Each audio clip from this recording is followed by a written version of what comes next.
우리가 이제 수행하면서 이제 제가 반조에 대해서 이제 말씀을 드렸는데, 반조할 때 반조 조금 주의해야 될 점 몇 가지만 잠깐 말씀드리고 오늘 질문을 받도록 하겠습니다. 보통 이제 이 그 반조라고 하는 거는 그 기본적인 맥락은 이제 자기 수행에 대한 검증, 그러니까 이제 자기가 어떻게 수행하고 있다는 것에 대해서 좀 돌아보고 검증하고 내가 바른 길로 가고 있는지를 돌아보는 이런 쪽에 이제 그 개념이라고 보시면 됩니다. 그래서 그게 이제 가장 이게 반조의 개념하고 가장 가까이 있는 그 그 우리가 이제 부처님 가르침 중에서는 반조하고 가장 이제 밀접한 관계가 있는 게 바로 이제 택법각지라고 하는 건데요. 그러니까 칠각지 중에서 이제 택법각지라고 있잖아요, 그죠? 그게 이제 반조의 가장 그 기본이라고 할 수 있는데요. 그래서 이 반조라는 게 결국은 이제 우리가 수행하면서 경험했던 것들을 조금 더 내가 지금 법답게 하고 있는지, 올바른 길로 가고 있는지, 혹시나 잘못된 길로 가고 있는 건 아닌지, 또는 뭐 이제 수행을 잘하고 있다면 이 상태를 어떻게 잘 유지할 수 있는지, 그런 거를 계속 이제 돌아보면서 자기 수행을 체크해 나가면서 그렇게 수행을 해야 이게 이제 수행이 엉뚱한 길로 가지 않고 바른 길로 갈 수 있기 때문에 그렇습니다. 그래서 이제 이 반조의 그 이제 기본적인 그 조건이라고 할까요? 가장 이제 중요한 조건 중에 하나가 일단 반조라는 거는 기본적으로 이제 생각이 들어가잖아요, 그죠? 뭔가 숙고하고 사유하는 이런 과정도 들어가기 때문에 이런 사유나 숙고의 과정을 거칠 때 이제 가장 중요한 거는 바르게 사유를 해야 된다. 바른 사유가 들어가야 되죠, 그죠? 어떤 개인적인 그 자기식의 사유 생각이 아니라 바른 사유가 돼야 되고, 그러기 위해서는 또 어찌 보면은 그 바른 삼매라고 하는, 그러니까 이제 우리가 바르게 사유가 되는 조건 중에 하나가 우리 마음에 욕망이나 화나 이런 이제 번뇌가 섞여 있으면 우리가 생각을 해도 그게 꼭 뭔가 오염된 생각이다 보니까 그것이 이제 불러일으키는 결과는 대체로 안 좋은 쪽으로 흘러가게 돼 있잖아요.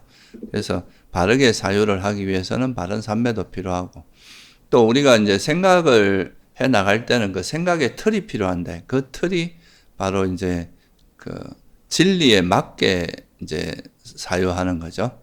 그래서 우리는 그 수행자들에게 가장 중요한 거는 이제 부처님의 가르침 중에 이제 사성제, 연기 이런 거니까 그 연기적인 입장에서 또는 이제 그 사성제의 어떤 관점에서 이거를 사유하는 거. 이게 이제 반조의 기본적인 건데요.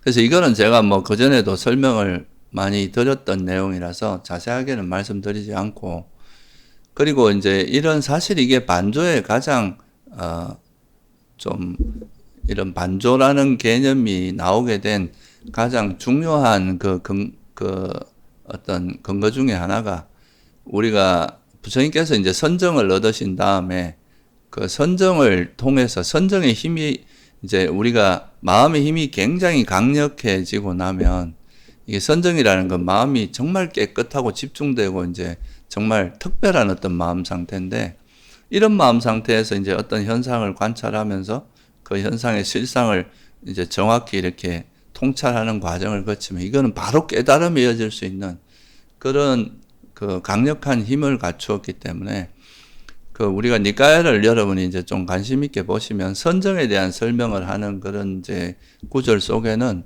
선정에서 나오고 나서 이제 선정에 들어 있을 때는 우리 의식이 움직이지 않으니까 거기서는 뭐 특별히 다른 걸 할 수 없겠죠.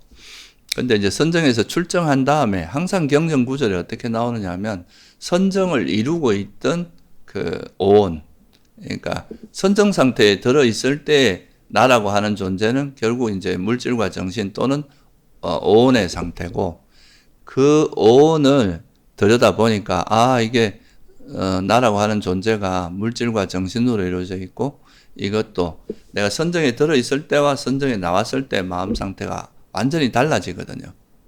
선정에서는 오직 님 있다만 알고 있지만 나오고 나면 다른 대상을 분별하고 다른 마음이 달라지는 거잖아요.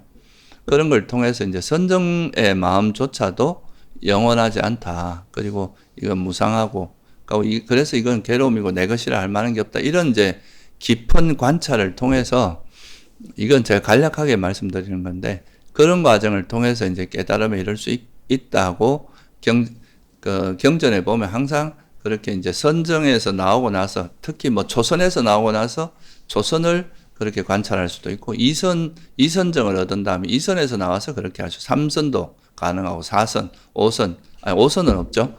그러니까 이제 그 공무변처, 무소요처, 아니 공무변처, 식무변처, 무소요처 이렇게 무섭게 이제 세 번째 선정까지도 그게 가능하다. 이렇게 이제 설해지고 있습니다.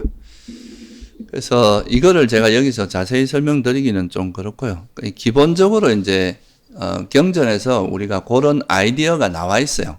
그러니까 선정 후에 선정의 그 아주 강력한 마음의 힘을 이용해서 그 현상의 실상을 꿰뚫어 보는 그런 쪽으로 마음을 기울이게 되면 그때의 반조를 통해서 얻어지는 이 강력한 통찰력이 번뇌를 소멸하고 깨달음에 이르게 할 수 있을 정도로 강력해진다.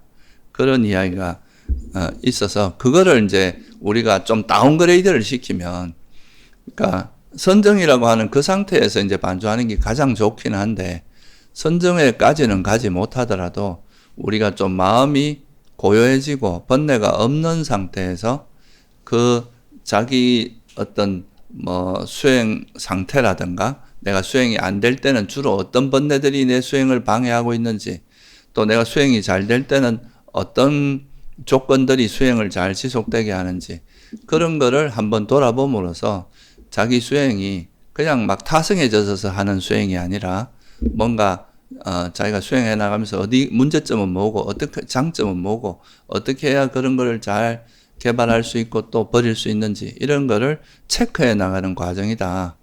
이렇게 볼 수 있습니다.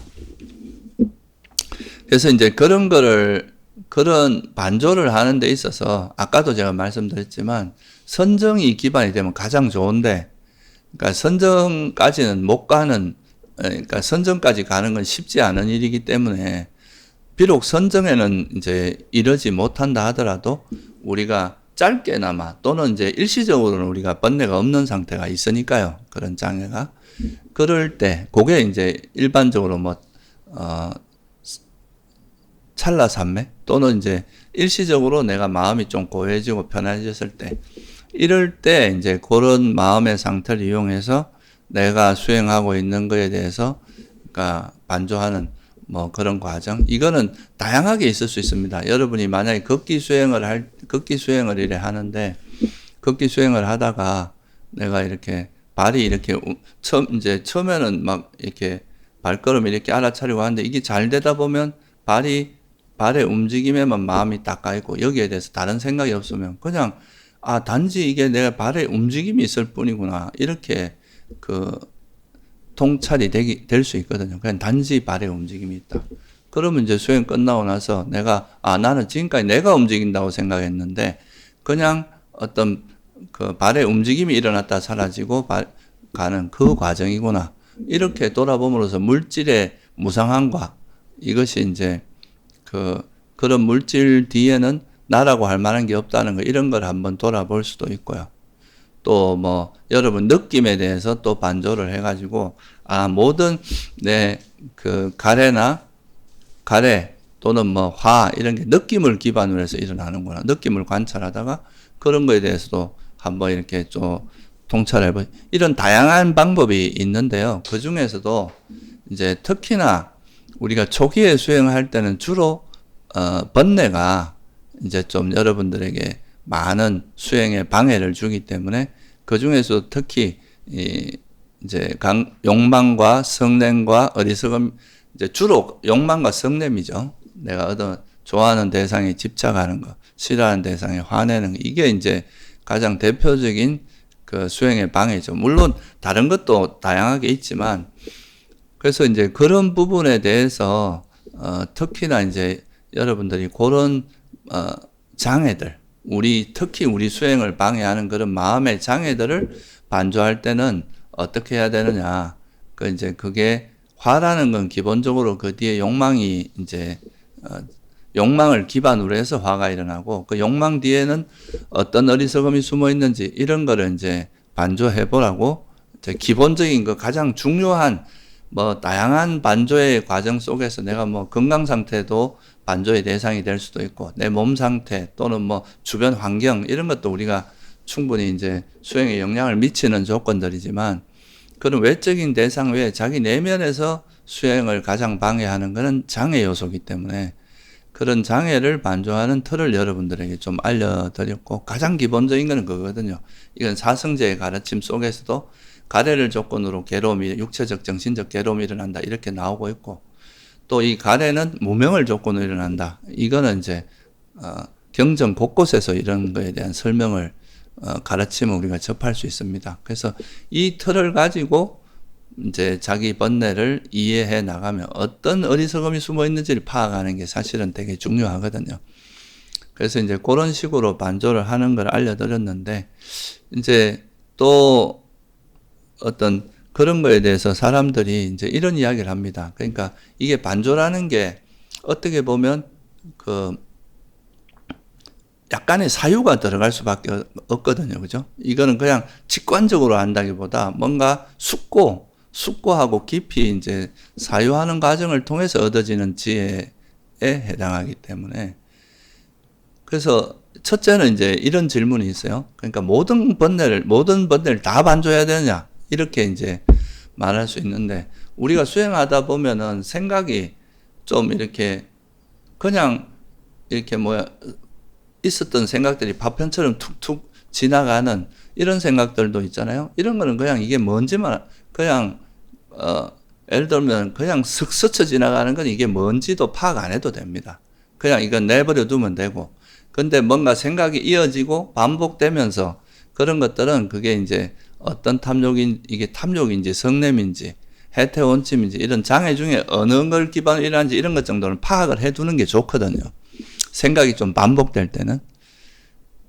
근데 반조 조금 그런 것도 있습니다. 여러분들이 수행을 하다 보면 계속 반복되고 뭔가 내 수행에 지속적으로 방해를 주는 어떤 요소들이 있어요. 그런 것들은 정확하게 이게 어디서부터 첫 단추가 잘못 끼어졌는지, 어떤 어리석음이 여기 숨어 있는지 이런 거를 한 번쯤은 정확히 파악을 해두면 그게 수행의 방향을 되게 명확하게 해주는 게 있습니다. 내가 어디서 그거를 해야 될지, 내가 예를 들어서 목이 마른데, 목이 마르면 물을 마셔야 되는데, 이 기름을 마시면 목이 더 마를 거 아니에요. 그죠? 소금물을 마시거나 이러면 갈증이 더 일어나겠죠. 그러니까 목이 마르면 정확하게 목이 마르다는 걸 알면 물을 마심으로써 갈증을 해소할 수 있는 건데, 그런 정확한 원인을 우리가 파악하지 못하면 노력의 방향이 쓸데없는 방향으로 노력이 일어날 수 있잖아요. 그래서 첫째는 반조가 그런 내가 이런 번뇌가 일어나는 정확한 원인이 어디에 있다. 어떤 어리석음 때문에 이런 번뇌가 있는 이걸 파악함으로써 그 어리석음을 버리는데 주력함으로써 이런 반조가 좀 더 효과를 발휘할 수 있고요. 또 그냥 단순히 여러분 아까도 제가 말씀드렸지만 선정을 기반으로 해서 반조를 하게 되면 이게 반조의 효과가 아주 강력합니다. 왜냐하면 이 마음의 힘이 강하고 또 그 선정에 들어갈 정도의 사람이면 번뇌가 별로 일어나지 않습니다. 번뇌 자체가 일어나지 않고, 그리고 그냥 단지 자기가 경험하고 있는 이 물질과 정신 또는 오온의 실상을 정확히 파악하는 쪽으로 마음이 돌아가기만 해도 되기 때문에 그런 거는 강력한데, 보통 삼매의 힘이 약한 경우는 이 반조가 잘못하면 그냥 생각의 수준에서 넘어가지 이게 지혜로 이렇게 잘 개발되지 않을 수도 있어요. 그래서 이게 삼매의 힘이 약한 경우는 뭔가 반조를 했는데도 번뇌가 계속 지어질 수도 있다는 거죠. 그래서 그런 경우가 나는 반조를 하는데도 왜 자꾸 번뇌가 일어나냐 이렇게 질문하는 경우도 있는데, 그거는 사실 초보자의 경우는 이 반조가 사실 그 번뇌를 완전히 반조 한 번으로 번뇌가 완전히 없어지고 이러진 않아요. 그거는 그 이제 노력의 방향을 명확히 하고 어떤 방향으로 노력해야 될지 그거를 이제 명확히 알려주는 거라고 생각하시면 되고, 또 두 번째는 우리가 이제 보통 이제 어떤 반조를 하거나 이렇게 해서 그 번뇌를 알아차리고 이제 그거에 대해서 반조함으로써 이거를 이제 나중에 내려놓는 방향으로 노력을 하게 되는데, 이 반조의 이제 완성이라고 하면 실제 그 문제의 원인을 찾고 의식을 전환해가 이제 지혜를 일으킴으로써 인식을 전환함으로써 그러면 이제 어리석음이 사라지고 그걸 통해서 일시적이긴 하지만 번뇌가 사라지는 것까지 한번 경험해 봤을 때 어떻게 보면 반조가 완성되는 거다. 이렇게 보시는 게 좋습니다. 그냥 내가 반조를 했는데 여전히 그래 감각적 욕망이 해로운 건 알겠어. 감각적 욕망이 행복이 아니라 괴로움인 건 알겠어. 이래 놓고도 계속 그걸 알면서도 그냥 감각적 욕망에 빠져가 계속 하고 있다. 이러면은 그냥 이게 이렇게 되는구나 아는 거지 수행을 한 건 아니잖아요. 그죠? 수행을 했다는 거는 그 번뇌에 그거를 파악했으면 그 번뇌가 사라지는 상태까지 가야 그게 하나의 수행이 완성이 되는 거죠. 그죠? 다시 일어나다도 일단은 한번 사라진 다음에 어느 정도 사라지고 나서 다시 일어나는 건 어쩔 수 없는 거지만, 그래도 그런 이제 번뇌가 사라지는 그런 상태까지 가야 그게 하나의 사이클이 이제 완성되는 거다. 근데 생각만 하고, 그래, 이게 뭐 해로운지는 아는데 난 그래도 좀 더 하고 싶어 하면서 그걸 계속 한다면 그건 사실 생각으로 이게 뭐 하는 거지 실제 이걸 버리는, 우리가 욕망을 반조해서 욕망이 놓아지는 그 상태까지 가진 않았기 때문에 수행의 영역까지는 아직 못 간 거다. 이렇게도 볼 수가 있는 거죠. 그래서 제가 오늘 말씀드린 건 이제 두 가지인데요. 첫째는 이 반조를 하는 거는 여러분한테 일어나는 사소한 번뇌, 사소한 생각 이런 까지 다 반조할 필요는 없다. 그런 걸 다 원인을 찾고 이렇게 하는 건 어떻게 보면 더 번거로울 수도 있거든요.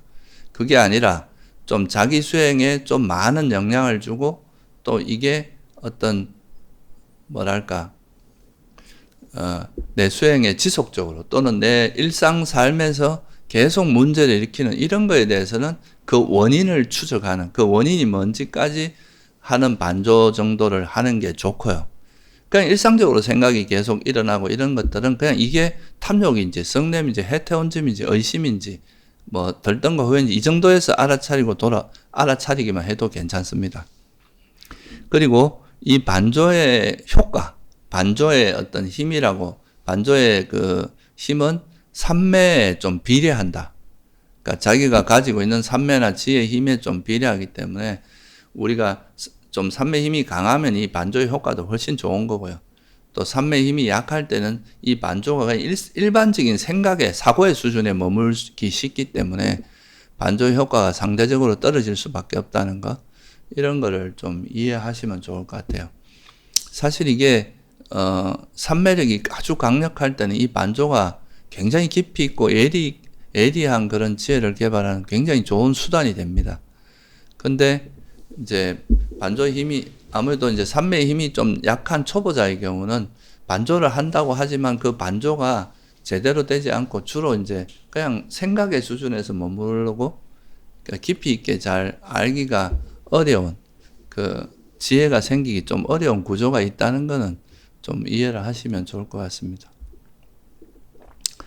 그래서 그런 점에 한번 주의를 하시면서 평소에 이제 수행하시면서 기본적으로 우리가 이제 수행의 기본은 현재 지금 여기에 이제 일어나는 우리가 현상을 계속 알아차리면서 그 현상의 본질이 뭔지, 이게 탐욕이 일어나면 탐욕이 일어난다고, 성냄이 일어나면 성냄이 일어난다고, 탐욕이 이렇게 알아차리다가 사라지면 뭐 어떤 반조를 하든지 어떤 지혜를 썼었던 이게 사라지고 나면 그 탐욕이 없는 마음을 알아차리고 성냄이 없는 마음을 알아차리고 이런 것들이 기반이 되면서 여기서 이제 소위 말하는 바른 암, 그러니까 올바른 지혜, 이런 이제 바른 알미 쌓이는데 이게 바로 정지거든요. 바르게 안다는 거. 정지가 있으면 정념이 생기거든요. 그러니까 사띠 쌈빠자나 또는 뭐 쌈빠자노 사띠 이렇게 이야기하는데 그게 정지가 있으면 정념이 생기고 또 정념, 바른 기억이 있으면 또 그게 또 이 바른 기억을 토대로 더 깊은 지혜가 이 과정이 반복되는 거라서. 그래서 첫째는 이제 우리가 일상 속에서 현재 이 순간에 일어나는 자기 몸과 마음을 알아차리는 게 가장 주된 수행이 돼야 돼요. 그게 이제 가장 중요한 거고. 그리고 그렇게 해서 얻어진 그런 정보들, 바른 정지, 이거를 이제 알을 이제 어느 정도 또 중요한 내용들 또는 이제 번뇌 중에서 여러분의 고질적인 번뇌 이런 것들은 정확히 이게 원인이 뭔지를 한번 파악해 두면 그 다음에 이제 수행할 때는 이제 어떤 방향으로 노력해야 될지가 명확해지니까 그렇게 해서 이제 반조를 또 양념처럼 주된 거는 이제 현재를 알아차리면서 현재를 이해하는 게 주된 거고요. 이 직접적인 지혜를 개발하는 게 중요하고 그리고 나서 또 어느 정도 수행이 일단락되고 나면 자기가 수행한 거에 대해서 아까 제가 말씀드린 방향으로 반조를 한번 해보는 이런 방향으로 수행을 하시면 또 이제 이 생각 없이 현재 알아차리는 이것과 이제 이런 반조하는 게 잘 조화를 이루어서 수행에 항상 도움이 많이 될 겁니다. 네, 오늘 이 정도 하고요. 궁금하신 거 있으신 분들은 질문해 주시기 바랍니다.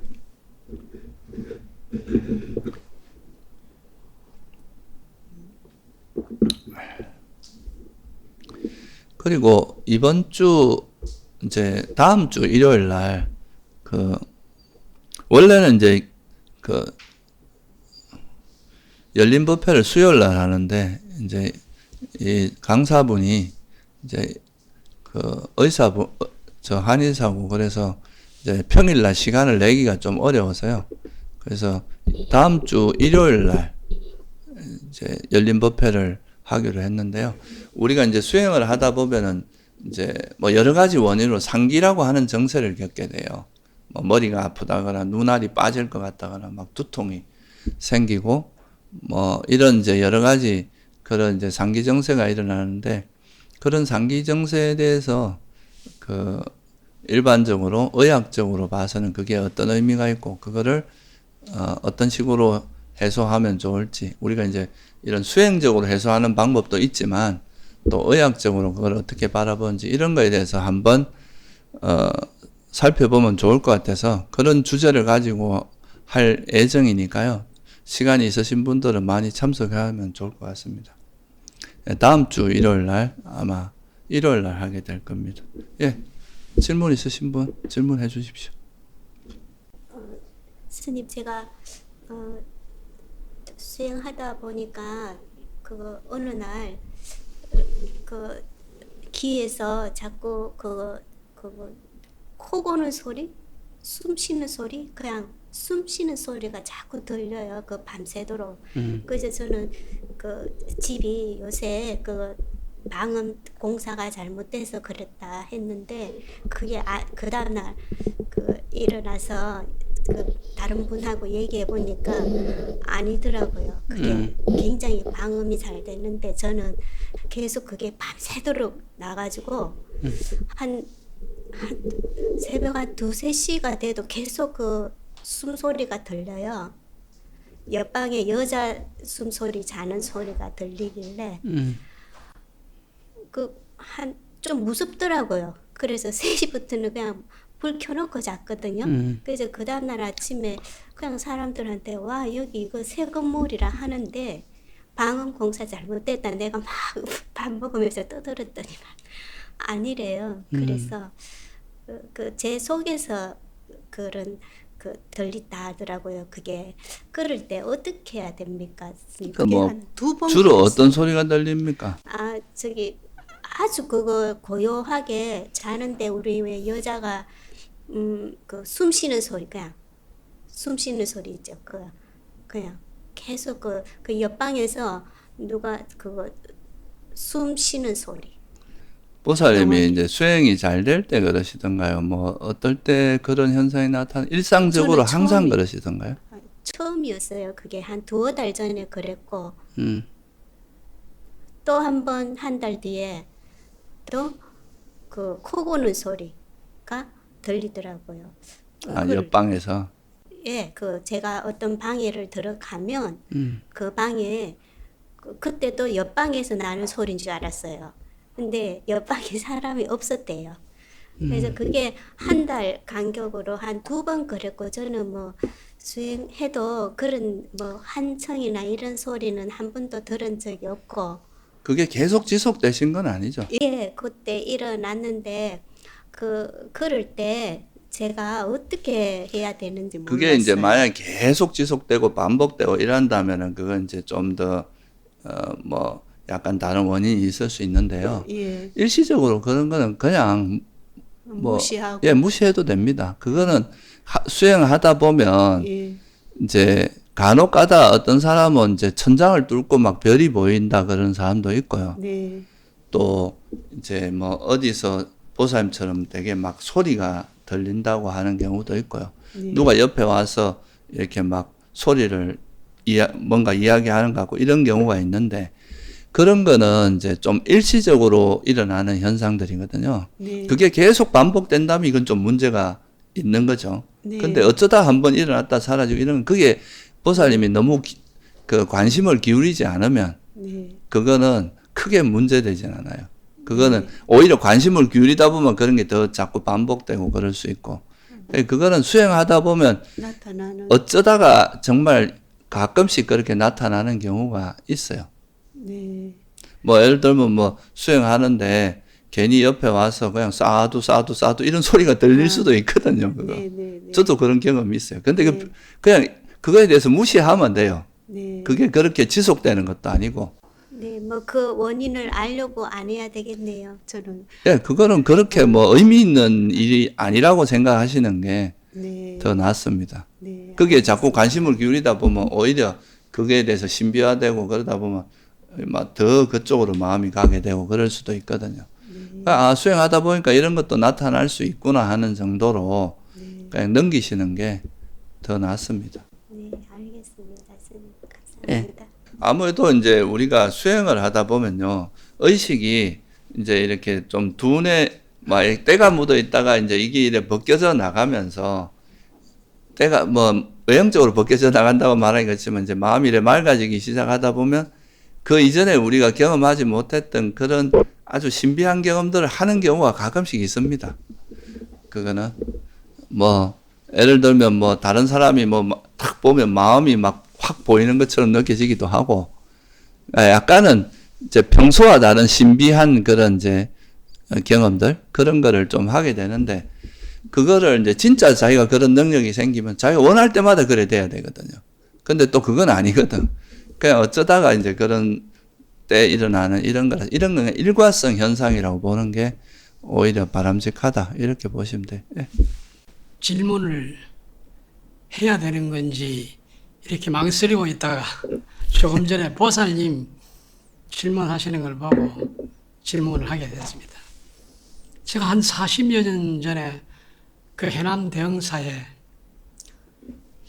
서산대사 금난가사를 처음 접했을 때 거기서 엄청난 데자뷰 현상을 아주 강렬하게, 지금까지도 강하게 느낄 정도로 뭐 처음이자 마지막으로 강한 데자뷰 현상을 아주 강하게 느꼈는데, 그리고 그 이후에 지나서 그냥 뭔가 인연이 있는가 보다 이렇게 생각하고, 데자부라는 게 어떤 데자부를? 제가 거기 있었고 예. 내가 거기 온 몸에 전율과 식은땀이 나면서 내가 여기 딱 그 자리에 있었던 것 같은 그런 기억이 상기가 되면서 예. 아주 너무 강렬해가지고 지금도 아주 생생한데, 그래도 뭔가 전생에 내가 대흥사에 뭐 수행자였는가 보다 이렇게만 생각하고 쭉 지내오다가 뭐 가끔 가다가 보면 저는 재주가 좋은 게 성철 스님 생각만 하면 꿈에 잠시 오시기도 하고 그 꿈에 질문도 합니다. 가끔 제가자가 성철 스님을 보고 제가자가 화도 수행하기로는 적합지 않을 것 같습니다 하고 질문을 하면은 먼 산을 쳐다보고 계시고, 그리고 그게 한 5-6번 정도 이렇게 오기도 하고. 제가 이렇게 말씀드리는 이유는 얼마 전에 제가 새벽에 마다 예불을 드리고 거기에 맞추어서 적당한 수행을 해 나가고 있을 때 호흡과 동시에 처음으로 내가 아닌 다른 무엇이 내 안에서 처음으로 강하게 아주 조금 그거는 좀 뭐라 그럴까 좀 무섭다고 할 정도로 어떤 무엇이 튀어나오는 느낌을 받았고 그런데 오늘 아침에는 공교롭게 제가 항상 뭐 끄트머리에 그 참회를 항상 부처님 그 앞에 하고 마지막에 또 다른 쪽에 제가 가지고 있는 쪽에 참회를 이렇게 꼭 하고 끝을 내는데 서 있는데 전에 없는 등에서부터 오는 열감하고 그리고 온몸의 전율과 함께 그 아주 근자에 드물게 강하게 이제 충격이 올 정도로 와서 그 정신을 제가 좀 차리면서 다른 게 아니고 그때 다른 생각이 안 떠오르고 무아특징경에 이것이 내 것이 아니다라는 생각이 지나가니까 한 2, 3분 걸쳐서 이렇게 진정이 경전 생각을 했을 때 상당한 열감을 좀 많이 느꼈는데 몸도 흔들리고 서 있는 상태에서 그래서 그 무아특징경 경전을 이렇게 상기하면서 쭉 이렇게 하니까 사라졌습니다. 네. 그래서 이런 현상들을 가지고 제가 뭘 느꼈느냐 생각했냐면 예전에 어떠한 현상이 오더라도 탄진치가 얼마나 사라졌느냐를 살펴봐라는 스님 말씀이 있기 때문에 제가 그거는 척도를 거기에 두고 있기 때문에 그게 흔들리진 않는데 그런 현상이 드러났을 때 무아특징경을 연상해서 한 것도 좀 바른 길인가 해서 한번 여쭤보는 길입니다. 그것도 좋은 그겁니다. 결국은 이제 지금 아까 제가 일과성이라고 했던 것도 결국은 그게 이제 어떤 조건에 잘 부합됐을 때 그런 의식이 그냥 일어난 거고 우리 의식은 사실 뭐 우리가 상상의 나래를 얼마든지 펼 수 있고 그죠? 똑같은 걸 우리가 예를 들면 뱀을 길거리 가다가 제가 이제 어릴 때 그런 경험이 있는데 우리 조카 모친이 되게 이제 보살님이 되게 독실한 불자였어요. 그래서 제가 그때 중학교 때 우리 보살님을 따라서 이제 절에 그 구미에 가면 약사암이라고 해서 산 꼭대기에 있는 절이 있거든요. 거기를 이제 밤에 가는데 가다 보니까 뭔가 막 하얀 게 펄럭펄럭하고 막 그 이렇게 소위 말해서 귀신이죠, 귀신. 막 그래서 되게 허연 게 앞에서 막 따라다니고 이러니까 되게 무섭더라고요. 근데 그때 이제 우리 보살님도 그걸 보고 우리나라 분들은 그런 거 보면 관세음보살 막 이러잖아요. 그러면서 막 이래가 갔어요. 그 다음날 이제 새벽에 이래 내려오면서 보니까 그게 기와장 이래 쌓아놨는데 흰 천이 이렇게 덮여 있어. 그게 이래 휘날리고 있었던 거예요. 그러니까 그게 이제 귀신으로 보였던 거죠. 그러니까 우리 인식은 사실 어떤 대상을 볼 때 굉장히 왜곡이 많이 되거든요. 그게 인식 자체가. 그래서 뭐 어떤 상황을 보통 사람이 보면 별것도 아닌데 이제 어떤 조건에 잘 맞으면 또 어떤 사람한테는 그게 또 되게 큰 문제로 아주 신비한 어떤 걸로 나타나기도 하고 그때 본인의 의식 상태에 따라서 그게 되게 다양하게 이제 인식될 수 있는데 특히나 이제 이렇게 수행하시는 분들은 어디 가서 뭔가 이렇게 좀 되게 친숙해 보이고 이러면 내가 전생에 여기 있었나 보다 이렇게 생각하는 게 일반적으로 많이 나는 그거는 그런 기분은 얼마든지 느낄 수 있잖아요. 그죠? 근데 그게 사실 뭐 확인된 것도 아니고 사실인지 아닌지는 잘 모르지만 우리가 되게 이제 그런 경험들은 충분히 할 수 있습니다. 그게 왜냐하면 또 그 사람이 거기에 대한 큰 인상을 받았잖아요. 그게 강렬한 인상을 받으면 그런 거에 대해서 갑자기 이제 이게 나의 전생과 연관이 있을 것 같고 뭐 그런 식으로 생각이 이어질 수 있는데 그거는 뭐 사실인지 사실이 아닌지는 사실 알기는 어렵고요. 그러니까 이제 수행하다 보면 많은 수행자들이 그런 식으로 어떤 특정한 상황을 자기가 동일시하면서 이게 내가 과거 생에 그랬는가 이렇게 이제 생각하는 경향이 있는데 그런 전반적인 거에서 아까 그 사람이 말씀하신 이 무아의 특징경을 이게 그냥 조건에서 일어나는 것일 뿐이고 이게 정말 실체가 있거나 정말 내 것이거나 그런 거는 아니라는 것을 이해하면 내가 경험했더라도 그건 그냥 그 조건에서 일어난 것일 뿐인데 경험하지 않고 상상으로 일어난 거는 뭐 말할 것도 없을 거 아니에요. 그죠? 그러니까 이제 그렇게 이해하면 그런 현상에 속지 않고 그런 현상을 경험하고 나서 이제 아까 그 사람 말씀대로 내가 어떤 그런 신비한 현상을 경험하고 나서 정말 내가 그동안 가지고 있던 내 가래나 번뇌가 확 놓아졌다. 정말 이렇게 이전과는 다르게 뭔가 마음이 쉬어졌다. 이런 건 되게 큰 의미가 있는 어떤 일이겠죠. 그죠? 근데 오히려 내가 그런 현상을 경험하고 나서 더 가래가 강해지고 더 만약에 거기에 대해서 자꾸 휩쓸리고 뭔가 그거에 대해서 의미를 부여 이러면 내 욕망이 움직이는 거다. 이렇게도 볼 수 있을 거 아니에요. 그죠? 그러니까 그런 기준으로 바라보면 우리가 수행하다 보면은 분명히 일반인들이 경험하지 못하는 신비한 경험을 할 수밖에 없습니다. 자주, 그러니까 얼마나 자주 일어나고 이런 건 몰라도 어느 정도 그런 경험은 다들 하거든요.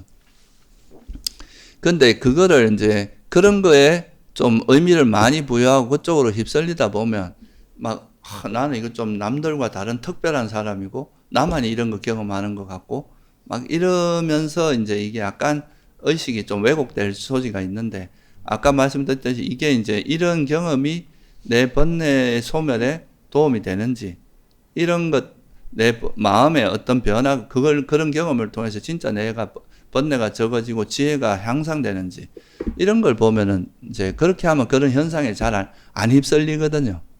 그래서 그 사람이 그럴 때 무아의 특징을 이렇게 생각해낸 거는 그 경전을 많이 독송한 공덕 같은 거이기도 하고 그거는 되게 좋은 접근법입니다. 그러니까 우리한테 나타나는 이런 게 그냥 여러 조건 상황에서 그렇게 일어날 수 있는 거. 또 수행하다 보면 몸이 막 이렇게 갑자기 따뜻해지고 열이 확 올라 이런 경우가 가끔 있거든요. 그렇게 그거를 이제 하나의 조건에 의해서 흘러가는 하나의 현상으로 내 것이 아니고 무아라는 걸로 이해를 하면은 그런 현상에도 빠지지 않고 그런 걸 통해서 또 무아에 대해서 다시 한번 이제 환기시키면서 좀 더 무아에 대한 지혜를 좀 더 이해하는 계기가 될 수도 있을 거 아닙니까? 그죠? 뭐 그거는 매일 무아특징경 독송한 공덕이 거기서 예, 그게 이제 소위 말해서 우리가 이제 경전 같은 좋은 부처님 말씀을 자주 듣다 보면 그게 소위 말해서 우리 의식 속에 생각으로 계속 이게 우리 마음에서 한 생각 일으키는 게 되게 무섭다 하잖아요. 그 한 생각에서 이제 좋은 부처님 가르침에 맞는 그런 깊이 있는 가르침을 계속 떠올리다 보면 이게 그 단순히 독송하는 거고 이제 수행은 아니다 이렇게 말할 수 있는 이런 게 쌓이다 보면 이게 이제 실제 어떤 상황에서 그 무아의 지혜가 작용하는 계기가 될 수가 있는 거죠. 그래서 그거는 되게 뭐 좋은 일이라고 볼 수 있습니다. 그래서 부처님 가르침에도 보면 항상 이제 배움도 되게 강조를 많이 하거든요. 배움과 그다음에 배우고 이제 그거에 대해서 습득 기억하고 잘 이제 뭐 호지한다 이런 말 쓰잖아요. 그 기억하는 거거든요. 배운 거를 잘 기억하고 있다가 실제 우리가 이제 어떤 삶 속에서 어떤 경계에 부딪혔을 때 그 가르침에 따라 계속 우리 마음을 쓰고 그때 이제 일어나는 번뇌를 내려놓고 하는 걸 하다 보면 그런 게 자꾸 쌓이다 보면 이제 실전 훈련이 되는 거고 그런 지혜가 이제 우리 수행을 향상시켜주고 이런 거라고 볼 수 있겠죠. 그죠?